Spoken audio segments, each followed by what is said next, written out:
Vi måste vara hungriga. Vi måste luta oss framåt.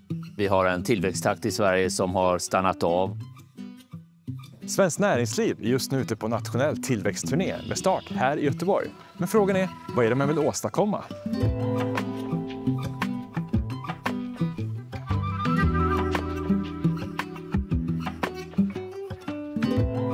Hur går det för Sverige egentligen? I det stora hela så tycker jag att det finns ett antal saker som går åt rätt håll. Inflationen går ner, räntorna går ner. Jag tycker att det finns början till lite mer positiv känsla i luften. Så hoppas jag att det här leder till lite högre tillväxt. Hur ska vi bli bättre? Hur gör vi? Vad krävs? Vi behöver satsa mera på utbildning av duktiga unga människor. Vi ska satsa mera på forskning och utveckling. Vi ska satsa mera på att få ordning på vår infrastruktur. Energifrågan, vägar, spår. Ett antal sådana här frågor som sammantaget skapar ännu bättre förutsättningar för att driva verksamhet i Sverige. Räcker det för att Sverige och Europa ska så att säga, komma ikapp här? Jag skulle gärna vilja lägga till att någonstans så handlar det också väldigt mycket om attityd. Att vi måste vara hungriga. Vi måste luta oss framåt. För konkurrensen från resten av världen, från USA, från Kina, från Indien är väldigt, väldigt tuff. Och det måste vi förhålla oss till. Vi får inte glömma bort det. Framåtlutade. Och för att hjälpa det här lite på traven så har ni dratt igång en liten turné här. Kan du kort berätta, vad är syftet och meningen med den? Ja, Svenskt näringsliv har en turné som pågår ett halvår. Åker till 11 olika stora städer i Sverige och talar om vikten av tillväxt. Och det gör vi tillsammans med en stor mängd lokala företagare, små och stora, lokala politiker och också nationella politiker. Idag så är till exempel finansministern här.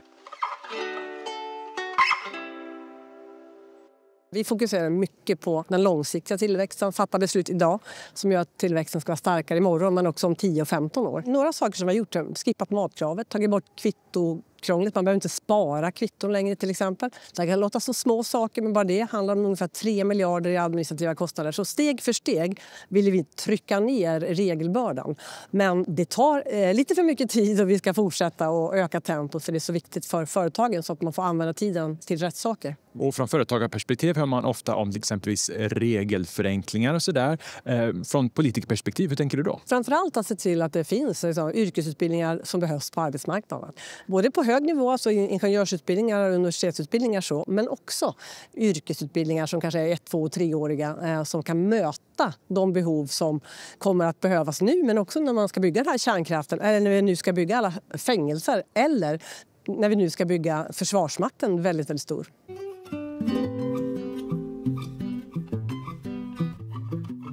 Det går för sakta och det handlar om allt från vårt beslutsfattande till våra tillståndsprövningar. Vi har överreglerat oss själva. Vi har rätt mycket som vi kan jobba med för att få fart på Sverige. Men anledningen att jag brinner starkt för energifrågan det är att det är ett fundament för vår tillväxt. Det är också ett fundament för att klara den gröna omställningen. Det vi behöver göra är att nu komma vidare med utbyggnationen av vår överföringskapacitet, utbyggnaden av planerbara kraften och underlätta också för både vind- och solkraft att ta en större plats. 9 av 10 vindkraftsprojekt idag får nej. Vi behöver ändra på det. Jag är mycket mer orolig för den hastighet och innovationstakt och teknikutveckling som finns i Kina än vad jag är oroad över den amerikanska konkurrensen. Så att Europa måste komma samman, att Europa måste fortsätta vara en frihandelsvän, skapa nya frihandelsavtal för att öka våra potentiella marknader, det tror jag också är helt avgörande.